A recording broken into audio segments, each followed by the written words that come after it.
우리가 이 땅을 살아가면서 우리가 말씀을 듣고 은혜를 받고 또 우리가 내 삶에서 이렇게 살아가겠다라는 결단을 할 때가 있습니다. 그리고 그 결단한 대로 삶을 살아본 자와 그냥 입술의 고백으로 끝나는 사람은 그들 예배와 찬양이 달라진다는 것입니다.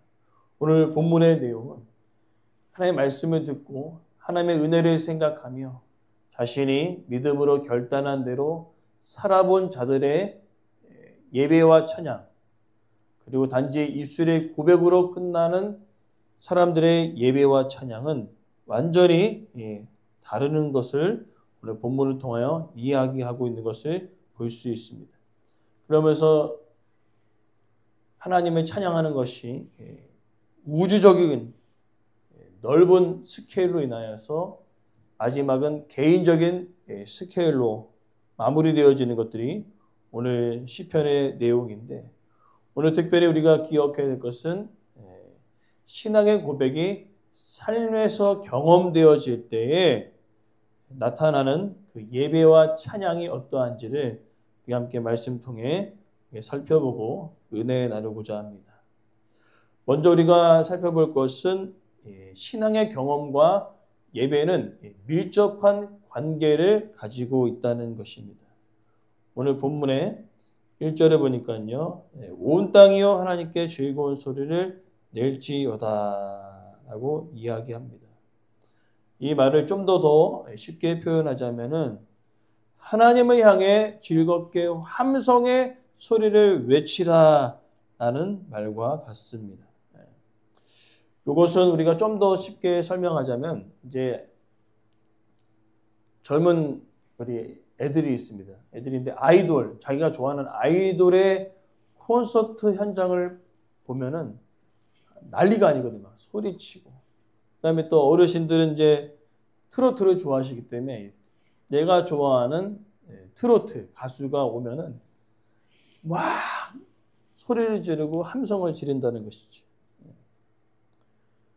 그와 같이 하나님을 찬양하는 데 있어서 억지로가 아니라 자연스러운 반응이라는 거죠. 하나님을 경험한 자는 그 예배 가운데 자연스럽게 전심을 다하여 하나님을 찬양하는 모습들이 나타난다는 겁니다. 그러니까 누가 시켜서가 아니라 그 하나님을 경험한 사람들은 힘차게 하나님을 찬양하는 것이 자연스러운 반응임을 이야기하고 있는 것을 볼 수 있습니다. 그러면서 5절과 16절의 내용을 다시 한번 이야기하면서 하나님께서 행하신 것에 대하여 찬양한다라고 고백합니다. 그래서 5절과 16절의 내용이 비슷한 내용입니다. 하나님께서 행하신 일로 인하여 우리는 찬양하고 또 기쁨으로 외친다는 것이지요. 이 내용을 우리가 좀 더 쉽게 설명하자면은, 우리가 2002 월드컵 하면 우리가 생각나는 것은 한국이 처음으로 4강전에 올라가지고 3, 4위 터키와 경기하는 그 장면들을 우리가 볼 수 있는데, 한국이 4강을 올라간 건 처음이거든요. 근데 2002 월드컵이 지금도 회자되는 것은 뭐냐면은 그 경험을 잊을 수 없는 것입니다. 2002 월드컵. 저도 월드컵을 보고 군대 가려고, 그래서 월드컵 보고 군대를 가는데, 이 월드컵이 지금까지도 생생하게 기억나는 것은 모든 사람, 그죠? 나뿐만 아니라 모든 사람이 이 한국을 생각하는 그 마음들이 또 깊고 또 축구를 사랑하는 마음들이 있기 때문에 그 경험을 지금까지도 잊지 못하는 것입니다. 이것은 뭐냐면은 하나님을 경험한 사람, 하나님의 은혜를 경험한 사람은요, 과거에만 머무르는 것이 아니라는 거죠. 그 과거에 함께 하신 놀라운 하나님의 경험이 지금까지도 생생하게 전해진다는 것입니다. 그래서 그러한 것들을 생각할 때 그런 마음을 가지고 예배하는 자들은요, 그 예배가 다르다는 것이죠. 하나님께서 나와 함께 하셨던 그 은혜의 경험들을 날마다 삶 속에서 경험하고 또 때로는 과거의 은혜를 기억하는 자들의 예배는 다르다라는 것입니다. 내 삶 가운데 역사하신 놀라우신 그 행하신 일들을 기억하는 자는 그 예배가 다를 것을 이야기한다는 것입니다. 그러나 다 그렇다는 것은 아닙니다. 다 하나님을 찬양하는 것은 아닙니다. 오늘 본문 3절에 보니까요. 하나님께 아뢰미다. 주의 일이 어찌 크십니까? 권능으로 말 주의 원수가 주께 복종할 것입니다. 그리고 5절 말씀 하나 사람의 아들들에게 행하심이 위로 어미하시도다. 그러니까 하나님을 찬양하고 하나님을 경험하는데 그 어미하시다라는 그 의미는 자연 만물과 자연 재해를 통하여서 인간이 어떻게 할 수 없는 그 놀라운 광경들을 봤을 때 사람들이 이렇게 이야기한다는 것이죠. 와, 이 자연재해와 우리가 인간의 힘으로 막을 수 없는 그 놀라운 일들을 보면서 하나님이 살아계신 것 같구나 라고 생각하는 경우들이 있다는 것입니다. 그러나 거기까지만이에요. 그러니까 하나님을 예배한다는 개념이 아니라 자연재해, 그 다음에 해일이 일어나고 또 완전히 그냥 어떤 지역은 폭염이고 어떤 지역은 폭포수처럼 비가 내리는 상황 가운데 야, 이거 하나님 대단하신데? 하고 그냥 끝나는 겁니다. 그러니까 그것은 하나님을 예배하는 것이 아니죠. 그와 같은 그 일들이 예수님의 공생의 기간에도 있었다는 것입니다. 예수님께서 놀라운 기적들을 보이셨을 때 많은 사람들이 보고 놀랍니다. 와, 대단하다. 그리고 끝이에요. 아무 감정이 없습니다. 그렇구나. 놀랍구나. 하나님을 전심으로 경험하지 못한 자들은요, 그냥, 하나님 이렇구나 하고 끝난다는 것이죠. 그러나 하나님을 정말로 경험한 자들은요, 그 상황 가운데서도 놀라우신 하나님의 역사를 바라볼 수 있는 영적인 눈이 열리게 되어진다는 겁니다. 단지 어떤 사람들은 놀랍다라고 이야기하지만은 또 다른 영적인 눈으로 바라보는 자는 하나님의 그 위대하신 그 권능 앞에 어떠한 세력도 감히 맞설 수 없음을 고백한다는 것입니다. 그러니까 다르죠.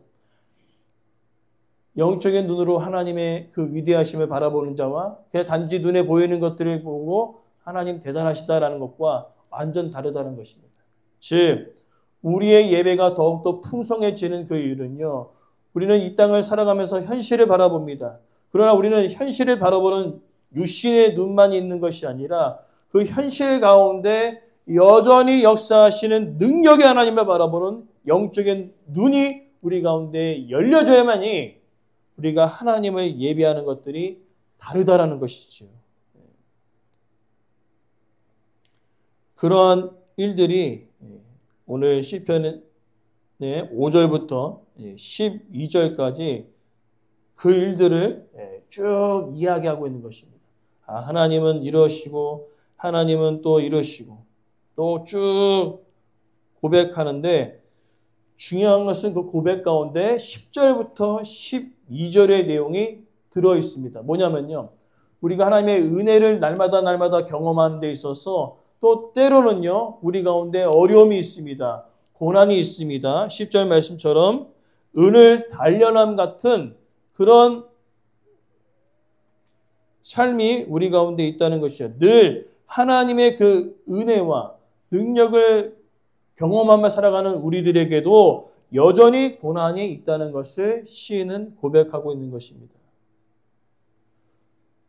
그러면서 두 가지로 또 나눠진 거죠. 그 고난 가운데 육신의 눈으로 바라보는 자와 영적인 눈으로 바라보는 자는 완전 다르다는 것이지.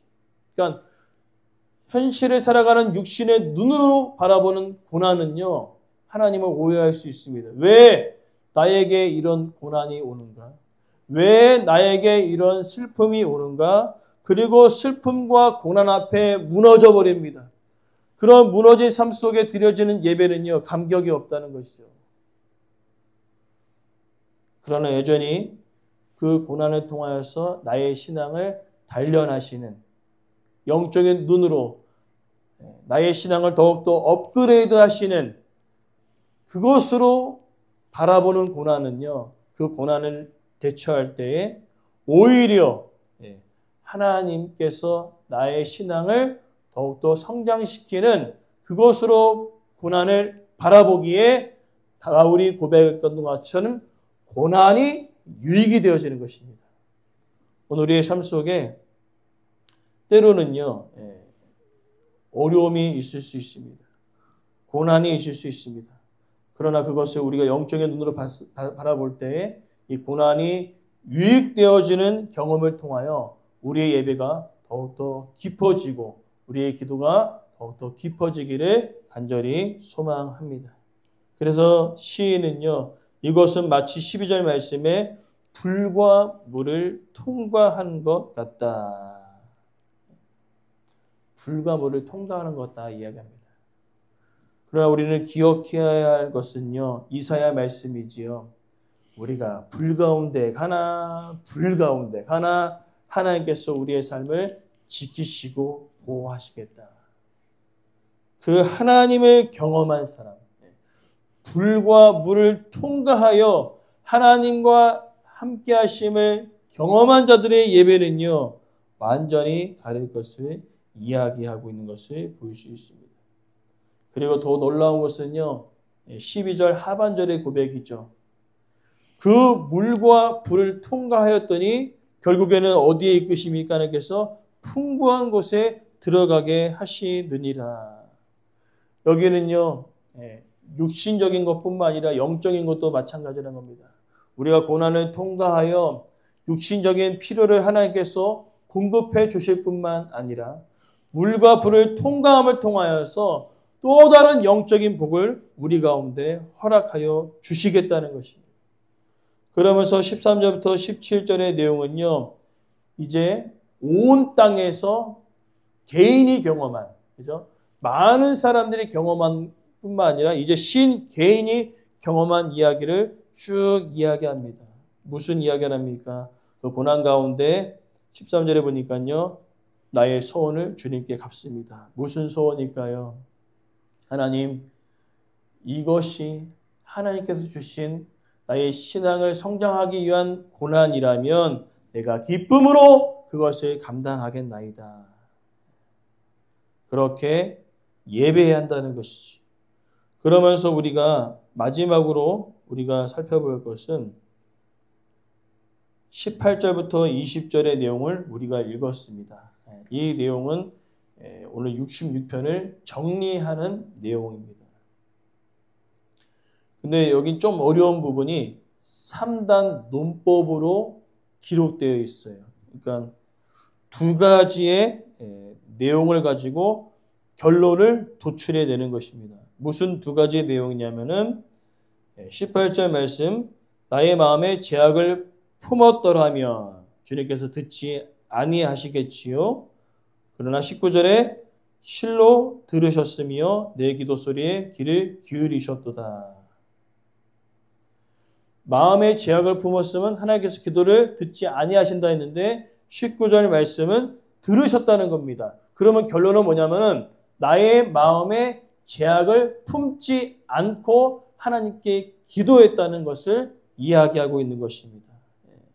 그러니까 18절의 내용과 19절의 내용을 통하여서 좀 어려운 내용이 될 수 있지만 쉽게 생각하자면 죄악을 품었으면 듣지 아니하시는데 하나님께서 들으셨다는 것은 뭡니까? 내 마음에 죄악을 품지 않았다는 그것을 알려주는 것입니다. 그렇게 20절에 결론은 뭡니까? 그러기에 나는 하나님을 찬양합니다. 내 기도 소리를 물리치지 아니하셨고 인자하심을 내게서 거두지 아니하셨기 때문입니다. 오늘 시인은요, 자신뿐만 아니라 모든 자들에게 이야기합니다. 여러분, 여러분의 신앙의 고백이 단지 입술에서만 머무는 것이 아니라 여러분의 삶에서 그것을 몸부림치며 믿음으로 경험할 때에 여러분들의 예배와 찬양은 또 시간 됐으니까 또 나가야 되네. 왜 이렇게 시간이 금방 오냐. 왜 이렇게 새벽 예배는 매일 드리고 수요일, 금요일, 주일, 오전, 오후 뭔 예배가 이렇게 많은가 라고 생각하는 것이 아니라 신앙의 고백대로 하나님을 경험한 자들은요. 야, 또 예배 드리는구나. 너무나 감사하여 기뻐하며 그 예배가 정말로 하나님이 기뻐하시는 예배가 될 것을 이야기하고 있는 것을 볼 수 있습니다. 그러하기 때문에 오늘 우리의 삶 속에 물과 불을 경험할 때가 있습니다. 그러나 기억할 것은 육신의 눈으로 보자면은 하나님을 오해할 수 있어요. 나 하나님 잘 믿는데, 나 하나님의 말씀 잘 따르고 있는데 왜 이런 고난과 어려움이 오는가? 라고 이야기하며 그 예배가, 그의 삶이 완전히 우르르 무너질 것입니다. 그러나 영적인 눈으로 바라보며 이 물과 불을 지남을 통하여 나의 신앙이 더욱더 성장할 것을 믿고 하나님께 나아가는 자는요, 그 예배가 억지로가 아니라 즐거운 예배가 될 것이고 함성을 치며 하나님의 기뻐 외치는, 하나님의 기뻐 받으시는 예배가 되어질 줄 믿습니다. 그러기에 하나님께서는 요한복음 4장에 이렇게 얘기하시죠.